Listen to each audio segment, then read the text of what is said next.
The Great Hall of the Galactic Council stretched for nearly a kilometer in every direction. Giant pillars made of crystal rose toward a ceiling that displayed the stars themselves. Thousands of alien delegates sat in floating platforms, arranged in circles around a central speaking stage. This was the heart of galactic civilization, where the fate of entire species was decided with a single vote. Admiral Park walked slowly toward the central platform. His boots made sharp sounds against the polished floor. Behind him walked Lieutenant Commander, her face showing no emotion at all. They were the only two humans in a room filled with creatures that had traveled between stars when humanity was still learning to make fire. The delegation watched from the highest platform. They were tall beings with pale blue skin and glowing patterns on their faces that changed color with their moods. For 10,000 years, they had ruled this part of the galaxy. They had created the Council. They had written its laws, and for 300 years they had kept humanity as little more than servants. Stepped onto the speaking platform.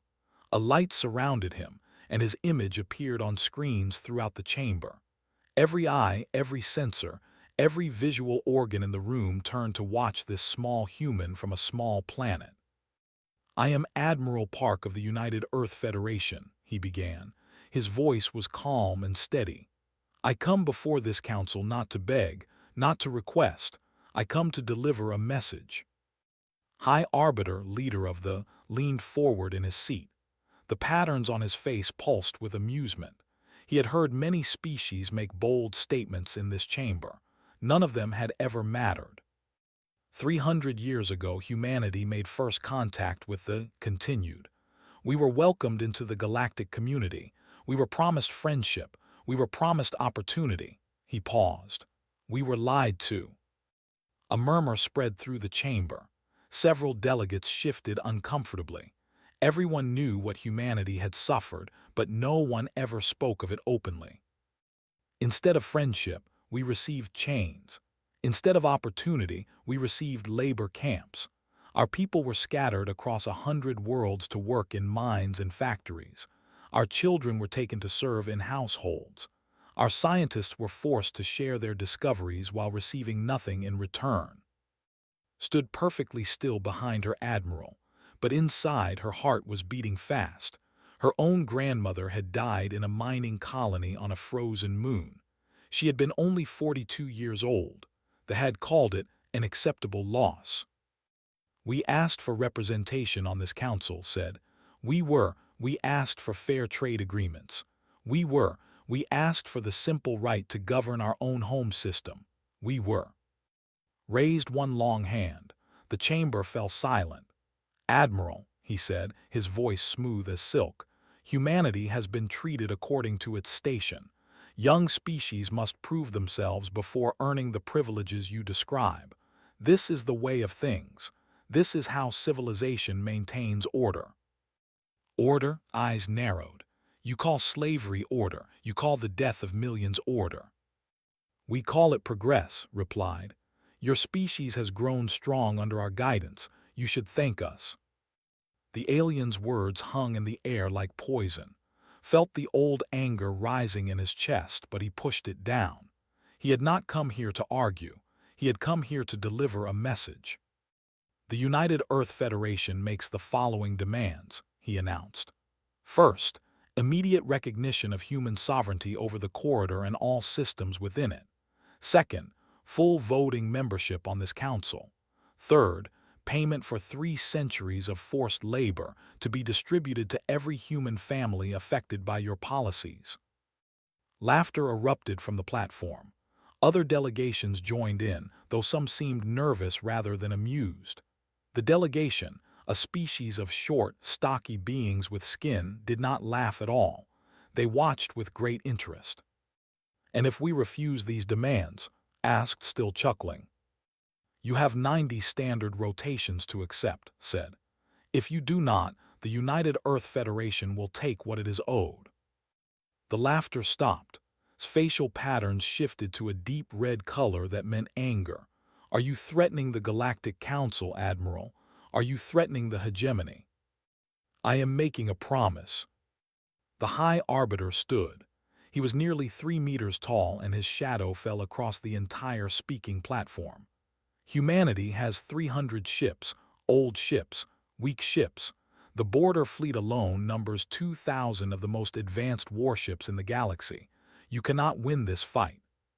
Smiled. It was a small smile, but it was filled with something that made several nearby delegates look away.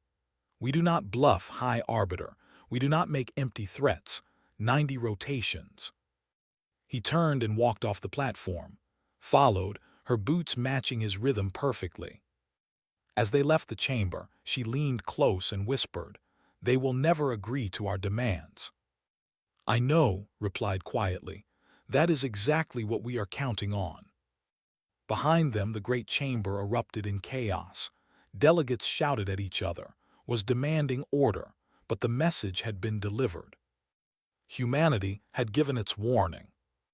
The clock had started, and somewhere in the cold darkness of space, hidden in shipyards that no alien eye had ever seen, 3,000 warships waited in silence for the order that would change the galaxy forever. Deep beneath the frozen surface of Europa, one of the moons of Jupiter, there was a city that did not officially exist. It had no name on any map. No satellite had ever photographed it. For 200 years, it had been humanity's greatest secret.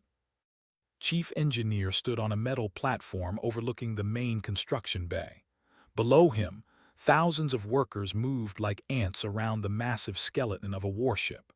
The vessel was 3 kilometers long, its hull made of an alloy that they had declared impossible to create. They had been wrong.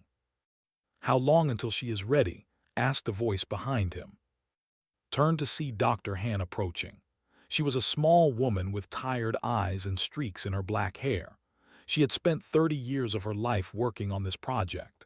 She had sacrificed everything, including a normal life, a family, and the simple pleasure of seeing sunlight. 3 days, replied.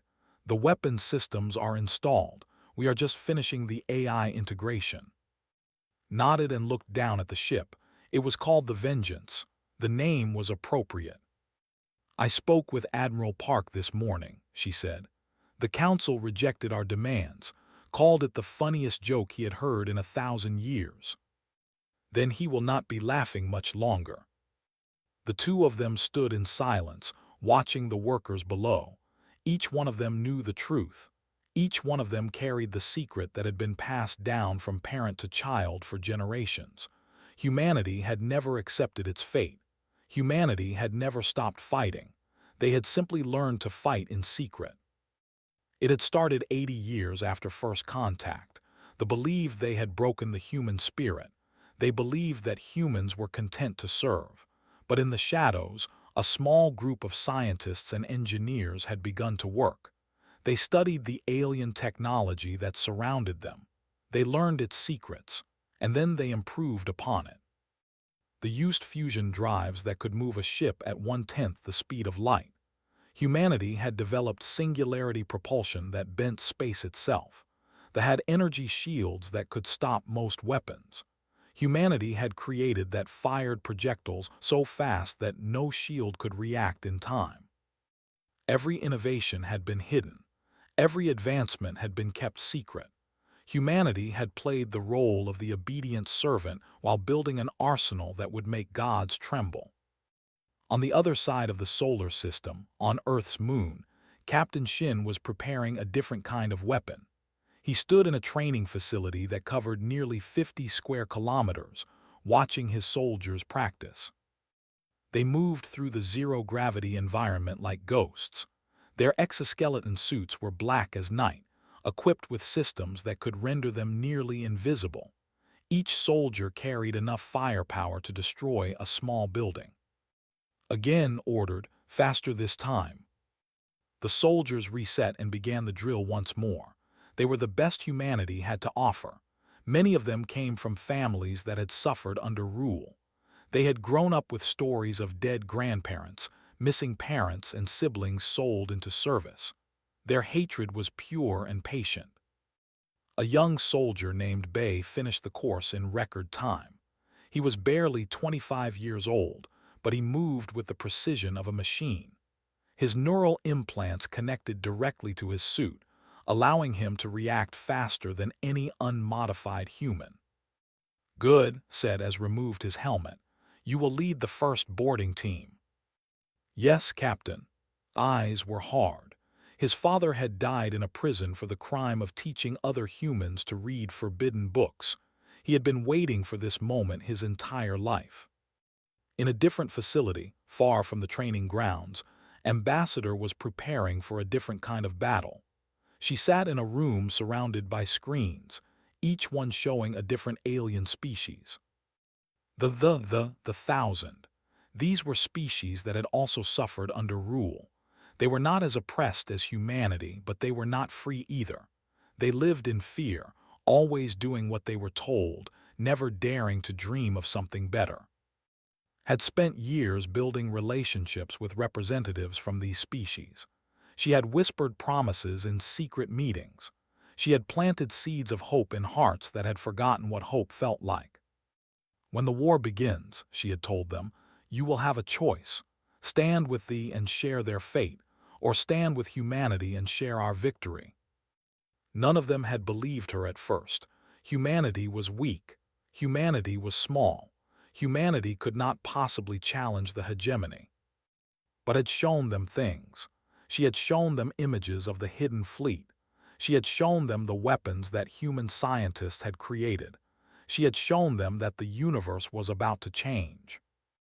Now, as the deadline approached, she received encrypted messages from dozens of worlds. That would remain neutral. That would withdraw their ships from space. That would share intelligence about fleet movements. It was not open rebellion. Not yet, but it was enough. Smiled as she read the last message. It was from a servant, a low-ranking official who had grown tired of his masters. "The High Arbiter believes you are bluffing," the message read. "He has ordered the border fleet to remain in standard formation. He expects you to surrender before the deadline." Perfect thought, absolutely perfect. Across human space, in shipyards hidden in asteroids and moons and empty regions of space where no one ever looked, the final preparations were being made. 3,000 warships powered up their engines. Millions of soldiers checked their weapons. Pilots ran final simulations in their fighters. 200 years of patience. 200 years of suffering in silence. 200 years of building and planning and waiting. The waiting was almost over. Day 89 arrived like any other day in the galaxy. Stars burned. Planets turned. Ships moved through the darkness between worlds. But everyone who mattered knew that this was not an ordinary day. This was the day before everything changed.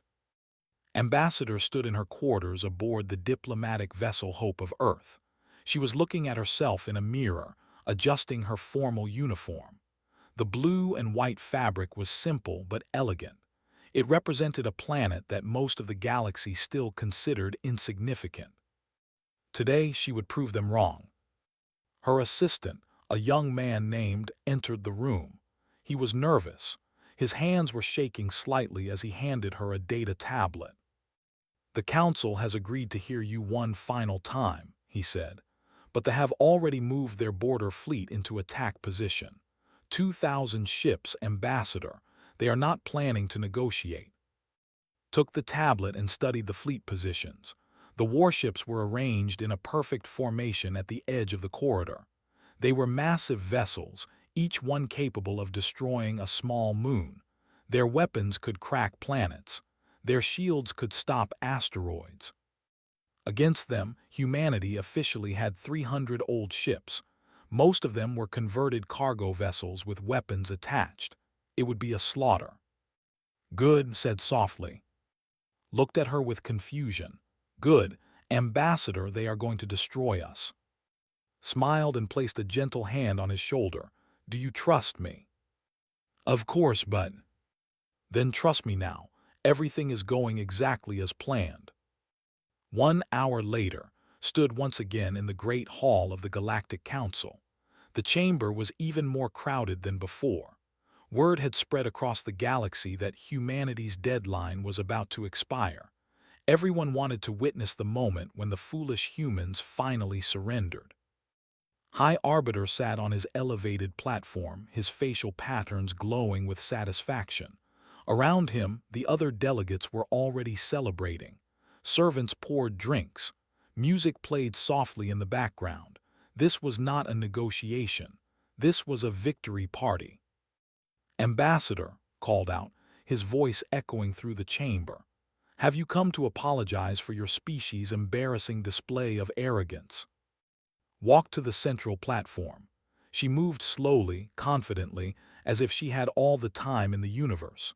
When she reached the center, she turned to face the High Arbiter directly. "I have come to offer peace one final time," she said. "Accept our demands, recognize our sovereignty, pay for your crimes. Do this and no blood needs to be spilled." Laughter erupted from the section. Other delegations joined in, though some of them seemed uncomfortable. The representatives sat in complete silence, watching with intense interest. Raised his hand and the laughter stopped. He stood, unfolding his tall body to its full height. His shadow stretched across the chamber like a dark cloud. "Little human," he said, "let me explain something to you. I have lived for 4,000 years. I have watched species rise and fall. I have crushed rebellions that made your little tantrum look like a child's game." He activated a holographic display. The image of the border fleet appeared, 2,000 ships arranged in perfect formation. They were beautiful in a terrible way, instruments of death designed by masters of war. "This is what awaits you," continued. 2,000 warships, each one worth 100 of your pathetic vessels. My fleet commander, Admiral, is my own nephew. He has never lost a battle. He has destroyed civilizations older than your entire species. Did not flinch. She did not step back. She simply stood there, looking up at the towering alien with an expression that was almost pitying. "You counted our old ships," she said quietly. Paused. Something in her tone made him uncomfortable, though he could not say why. "What?" "You found our public fleet, the 300 ships that we allowed you to see, the ones we built with technology we let you know about." His voice was still soft, but it carried to every corner of the chamber. "You never found the new ones." The chamber went silent. Even the music stopped. "What are you talking about?" demanded. Reached into her pocket and pulled out a small communication device. She pressed it to her ear and spoke clearly. "Admiral Park. Authorization code Sunrise. They have made their choice." For a long moment, nothing happened. Then's personal communicator began to flash with emergency alerts. His facial patterns shifted from confident blue to alarmed red. He grabbed the device and read the message, his eyes growing wider with each word. "What is this?" he whispered. "This is impossible." "What is happening?" demanded a delegate from another species. Looked up at. For the first time in 4,000 years there was fear in his eyes. "Gravity distortions," he said, his voice shaking.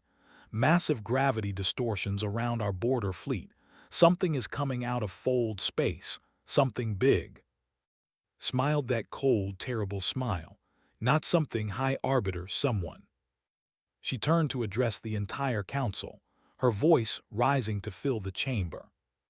"For 300 years you thought we were weak. You thought we were broken. You thought we were beneath your notice." Her eyes swept across the assembled delegates. "You were wrong. Humanity does not forgive. Humanity does not forget. And as of this moment, humanity does not bluff." She pointed at the holographic display, which was now showing the border fleet in chaos. Ships were breaking formation. Emergency signals were flooding all channels. "Watch carefully," said. "Watch what happens when you push humanity too far." The display flickered, and then, appearing from nowhere, filling the space around the fleet like stars being born, came the ships. 3,000 of them. The war had begun. Admiral had commanded warships for 2,000 years. He had fought in 37 wars. He had destroyed 14 civilizations that dared to challenge the hegemony. He had never known fear in battle. Until now. He stood on the bridge of his flagship, the Divine Wrath, watching his tactical display with growing horror. 3 seconds ago, his fleet had been alone in space, ready to crush the pathetic human resistance. Now, his ships were surrounded. Where did they come from? He demanded. How is this possible? His officers had no answers. The human ships had appeared from fold space, but they had done so in ways that should not be possible. Fold drives required hours to calculate safe paths. These ships had jumped directly into combat positions, appearing exactly where they would cause maximum confusion. The human vessels were also wrong. They were too advanced, too sleek, too powerful. They had studied human technology for centuries. They knew every ship, every weapon, every system that humanity possessed. They knew that humans could not build ships like these. Except they had. On the bridge of the UEF Vengeance, Admiral Park watched his tactical display with quiet satisfaction. His fleet had achieved perfect positioning. They were surrounded on all sides, their formation broken before a single shot was fired. All ships weapons free, he ordered. Lieutenant Commander relayed the command. Across the fleet, 3,000 captains received the order they had been waiting their entire lives to hear. The first shots came from the human.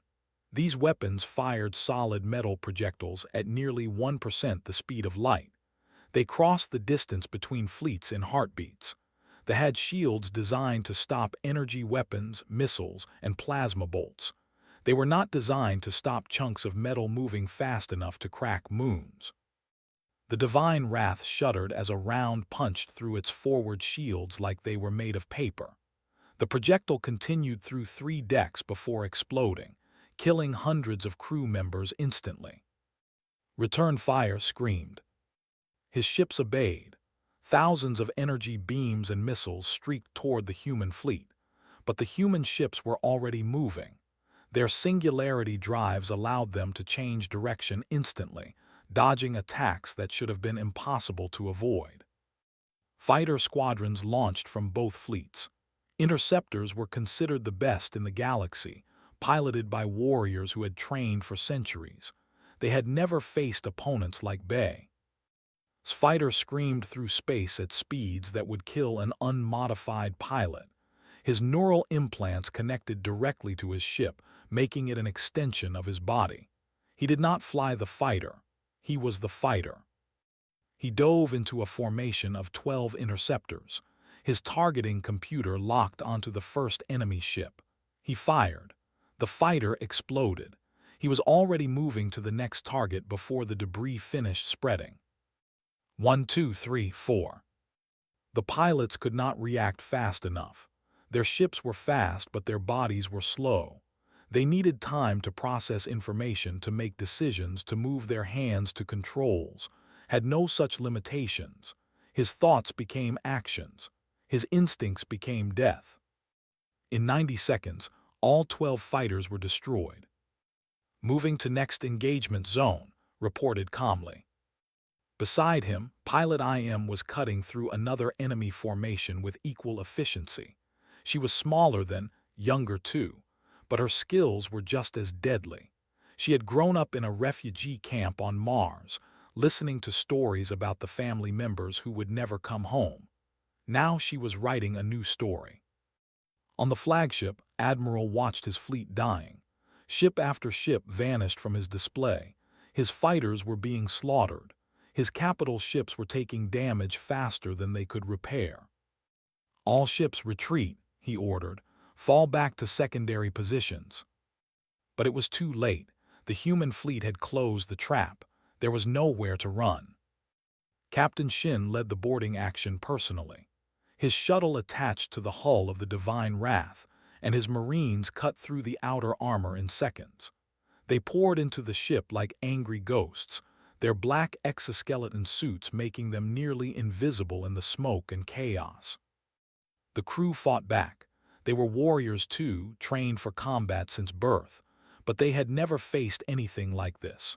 The humans moved faster, hit harder, and showed no mercy. Led his team through the ship deck by deck, corridor by corridor. Soldiers fell before them. Barriers were destroyed. Defenses crumbled. Finally, they reached the bridge. Admiral stood behind his command chair, a ceremonial blade in his hand. He was the last defender of his bridge. All his officers were dead or captured. "I will not surrender to animals," he spat. Stepped forward, his rifle pointed at the alien's chest. "You have two choices," he said calmly. "Surrender and live, fight and die. There is no third option." Screamed and charged. Shot him once in the leg. The admiral collapsed, his blade clattering across the floor. Two Marines moved forward and restrained him, binding his arms behind his back. "I chose for you," said. "You will live, you will stand trial, and you will watch as everything your people built is torn down."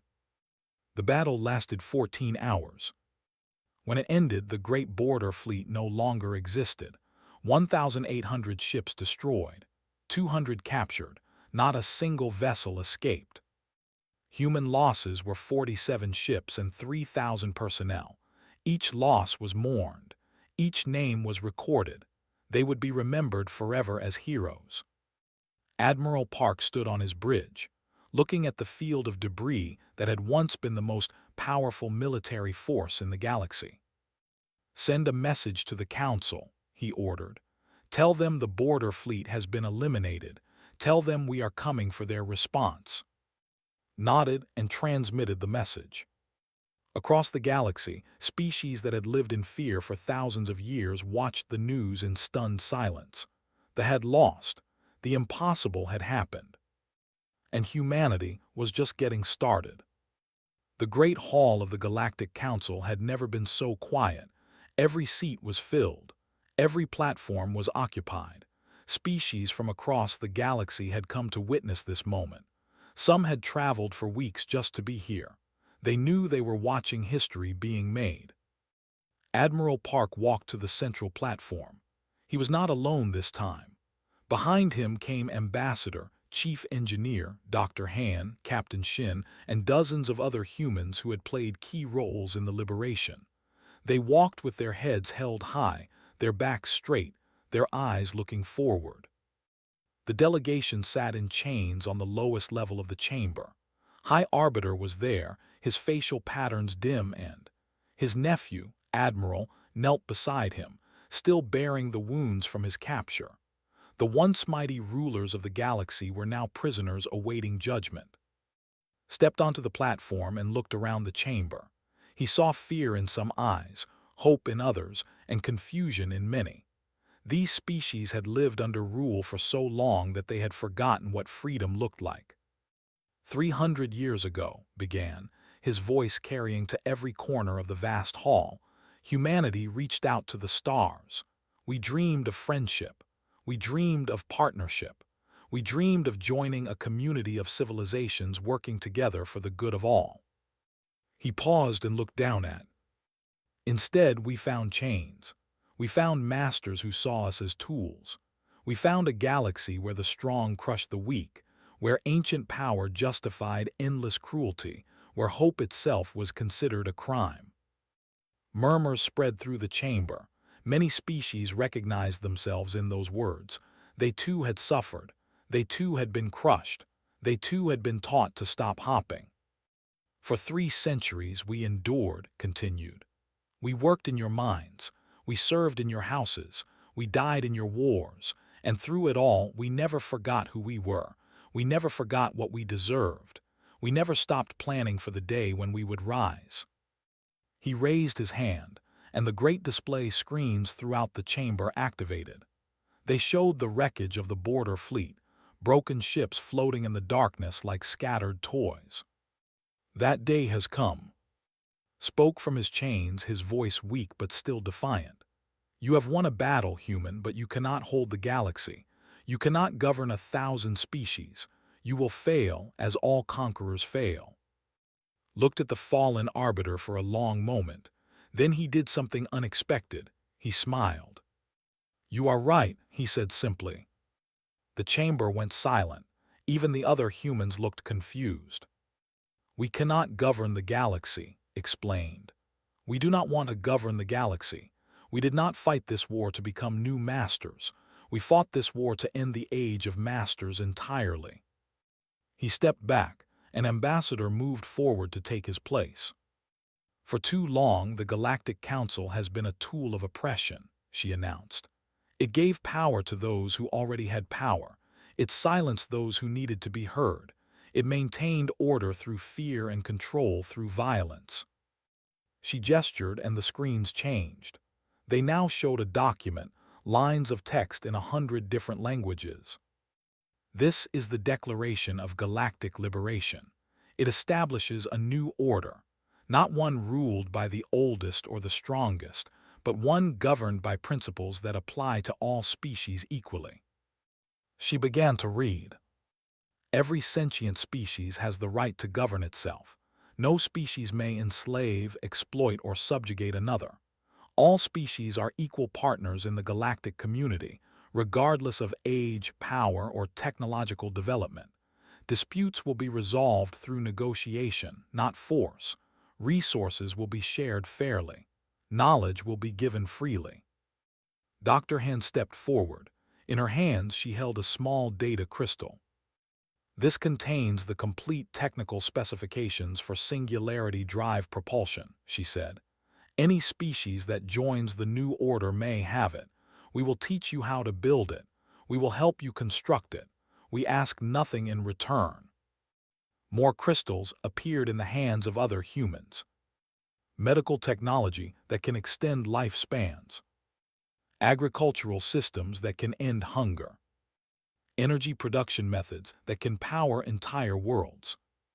"All of it free," he said, "all of it shared, because that is what partners do, that is what friends do."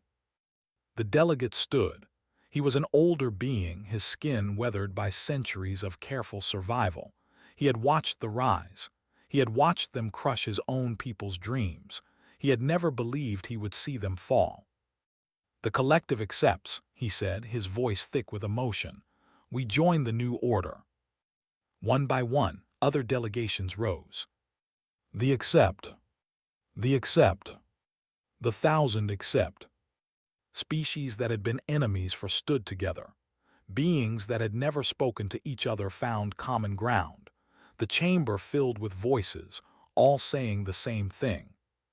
"We accept, we join, we are free." Chief Engineer watched from the side of the platform. Beside him stood Captain Shin, Pilot Bay, Pilot IM, and Assistant. They were soldiers who had expected to spend their lives fighting. Now they were watching peace being born. "Is this real?" whispered. Nodded slowly. "This is what we were really building. Not just ships, not just weapons. We were building a future." On the central platform, Admiral turned to face one final time. "You asked what humanity wanted," he said. "You thought we wanted power, you thought we wanted revenge. You were wrong." He looked around the chamber at the hundreds of species now standing together. "We wanted this. A galaxy where no child is taken from their parents, where no worker dies in chains, where no species lives in fear. The old peace was built on domination. We shredded it because it deserved to die." Ambassador spoke the final words. "Now we build something better, together." The chamber erupted in celebration. Species that had never touched each other embraced. Tears fell from eyes that had forgotten how to cry. For the first time in 10,000 years, the Great Hall of the Galactic Council was filled not with fear, but with hope. Outside in the cold darkness of space, the human fleet maintained its watch. They were no longer conquerors. They were guardians of a new beginning. And somewhere on Earth, in a small apartment in Old Seoul, an elderly woman watched the broadcast. She had been born in a labor camp. She had lost her parents, her siblings, her first husband to their cruelty. She had never believed she would see freedom. Now she wept. Her granddaughter sat beside her, holding her hand. "They did it, grandmother," the young woman said. "They finally did it." The old woman nodded, unable to speak. Humanity had not just won a war. Humanity had changed the universe. And the universe would never be the same again.